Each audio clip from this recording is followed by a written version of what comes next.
മറ്റിന്ന് വന്ന ഒരു വിഷയമാണ് കരുവന്നൂർ സഹകരണ ബാങ്ക് കള്ളപ്പണ ഇടപാട് കേസിൽ കലൂറിലെ PMLA കോടതിയുടെ ഉത്തരവ്. എന്നാലും വളരെ പ്രസക്തമായ ഒരു കോടതി വിധി, വളരെ ചർച്ച ചെയ്യപ്പെടുന്ന ഒരു കോടതി വിധിയാണെന്ന് വന്നത്.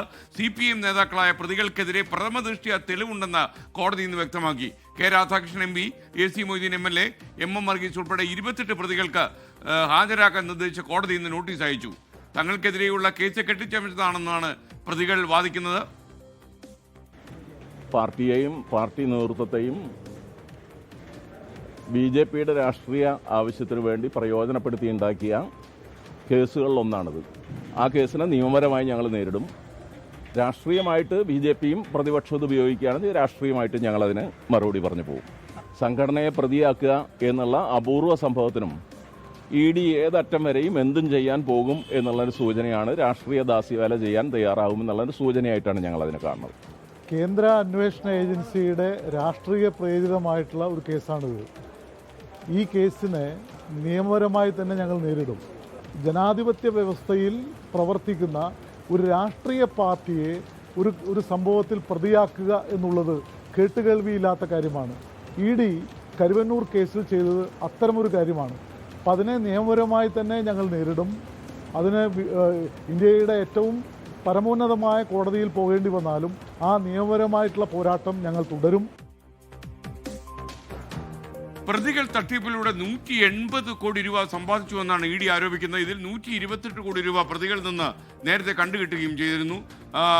ഗോപികൃഷ്ണൻ, ഒരുപക്ഷെ എനിക്ക് തോന്നുന്നത് വല്ലാത്ത ഒരു വിധി തന്നെയാണെന്ന് വന്നിരിക്കുന്നത്. CPM അക്ഷരാർത്ഥത്തിൽ വെട്ടിലായി എന്ന് വേണമെങ്കിൽ പറയാം. ഒരുപക്ഷെ കൂടുതൽ കുരുക്ക് ഭാവിയിൽ ഉണ്ടാകുമോ എന്നും നമ്മൾ സംശയിക്കേണ്ടിയിരിക്കുന്നു. SK, ഇതിൽ ഇപ്പൊ നമ്മൾ ഏറ്റവും ഒടുവിൽ കേട്ട പ്രതികരണത്തിൽ പറഞ്ഞതുപോലെ എൻഫോഴ്സ്മെന്റ് ഡയറക്ടറേറ്റ് ഈ തട്ടിപ്പ് കേസുമായി ബന്ധപ്പെട്ട് ഒരു ഉപകുറ്റപത്രം നൽകിയിട്ടുണ്ട്. അത് CPM എന്ന പാർട്ടിയെ അതിൽ പ്രതി ചേർത്തിട്ടുണ്ട്. ഒരുപക്ഷെ എൻഫോഴ്സ്മെന്റ് ഡയറക്ടറേറ്റിന്റെ ചരിത്രത്തിൽ അവർ ഇതുവരെ നടത്തിയിട്ടുള്ള അന്വേഷണങ്ങളിൽ ആദ്യമായിട്ടാണ് ഒരു രാഷ്ട്രീയ പാർട്ടിയെ പ്രതി ചേർത്തുകൊണ്ട് ഒരു കുറ്റപത്രം സമർപ്പിക്കുന്നത്. അപ്പോൾ അതിനെക്കുറിച്ചാണ് നേരത്തെ ഒരു പ്രതികരണം ഇപ്പോൾ കണ്ടത്. ഒരു രാഷ്ട്രീയ പാർട്ടിയെ തന്നെ പ്രതി ചേർത്തിട്ട് അത്രത്തോളം ഗൗരവമുള്ള ഒരു തട്ടിപ്പ് കേസായിട്ടാണ് എൻഫോഴ്സ്മെന്റ് ഡയറക്ടറേറ്റ് ഈ കേസിനെ കാണുന്നത്. ഇത് യഥാർത്ഥത്തിൽ ഏതാണ്ട് 232 കോടിയിലധികം രൂപയുടെ ക്രമക്കേടുകളും കള്ളപ്പണ ഇടപാടുകളും നടന്നു എന്നതാണ് കരുവന്നൂർ സഹകരണ ബാങ്കിലെ തട്ടിപ്പുമായി ബന്ധപ്പെട്ട് നമ്മൾ മനസ്സിലാക്കിയിട്ടുള്ള കാര്യം. എങ്ങനെയാണ് ഈ തട്ടിപ്പ് നടന്നത്? ഒന്ന്, ക്രമരഹിതമായ വായ്പ നൽകുന്നു. ഒരേ ഈടിന്മേൽ പല വായ്പകൾ നൽകുന്നു. അതിനുശേഷം പിന്നീട് കള്ളപ്പണം വെളുപ്പിക്കാൻ വേണ്ടിയുള്ള ശ്രമം നടക്കുന്നു. ഇതിൽ CPMന് വേണ്ടി പാർട്ടിക്ക് അവിടെ ഒരു അക്കൗണ്ട് തുടങ്ങുകയാണ്. ആ അക്കൗണ്ട് ഒരു കമ്പനിയുടെ പേരിൽ തുടങ്ങുന്നു. അതിലേക്ക് പണം മാറ്റുന്നു. പാർട്ടിയുടെ സ്വത്തുവകൾ എന്ന നിലയിൽ ഭൂമി വാങ്ങുന്നതിന് ഈ പണം ചെലവഴിക്കുന്നു. ഇത് ചെറിയൊരു ക്രമക്കേടല്ല.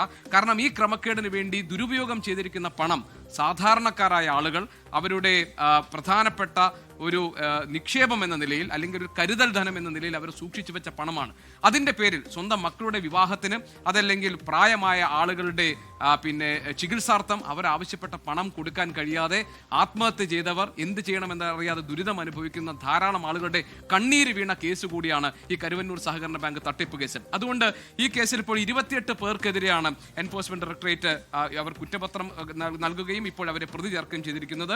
അതിൽ പ്രഥമ ദൃഷ്ട്യാ ഇപ്പോൾ ആദ്യം ഇത് തുടങ്ങുമ്പോൾ IPC ഇട്ടിട്ടായിരുന്നു, IPCയിലായിരുന്നു ഈ കേസ് തുടങ്ങിയത്. പക്ഷേ പിന്നീട് BNS വന്നപ്പോൾ ഈ കുറ്റപത്രം സമർപ്പിച്ചപ്പോൾ ഇതിൽ പ്രതി ചേർക്കപ്പെട്ട ആളുകൾക്ക് അവരുടെ ഭാഗം പറയാൻ, അതായത് പ്രതിഭാഗത്തിന് ഞങ്ങൾ ഈ കേസിൽ നിന്ന് ഒഴിവാക്കാനുള്ള കാരണങ്ങൾ പറയാനുള്ള ഒരു അവസരം ഉണ്ടായിരുന്നു. ആ ഭാഗം കോടതി തള്ളിക്കളഞ്ഞിരിക്കുന്നു. പ്രഥമ ദൃഷ്ട്യാ 28 പേർക്കെതിരെയും കേസുണ്ട്, നിങ്ങൾക്ക് തെളിവുണ്ട് എന്ന് കോടതി പറഞ്ഞിരിക്കുന്നു. അങ്ങനെ ഇവരെല്ലാവരും തന്നെ, അതിൽ AC മൊയ്തീനുണ്ട്, കെ രാധാകൃഷ്ണൻ MP ഉണ്ട്, തൃശ്ശൂരിലെ ജില്ലാ സെക്രട്ടറി MM വർഗീസ് ഉണ്ട്, ഇവരെല്ലാവരും തന്നെ ഇനി വിചാരണ നേരിടാൻ വേണ്ടി പോകുന്നു.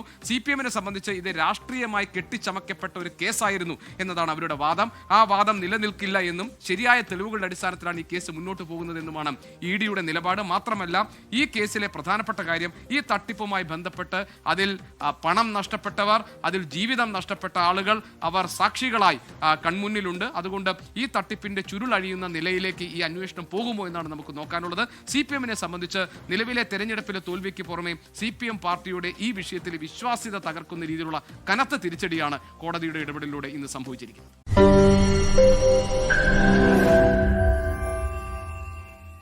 ലോകത്തെവിടെയായാലും ഏത് സമയത്തും 24 വാർത്തകളും ഓഗ്മെന്റഡ് റിയാലിറ്റി പാക്കേജുകളും എക്സ്പ്ലെയിനറുകളും വിശദമായി കാണാൻ ഞങ്ങളുടെ YouTube ചാനൽ നിങ്ങൾക്ക് സബ്സ്ക്രൈബ് ചെയ്യാം.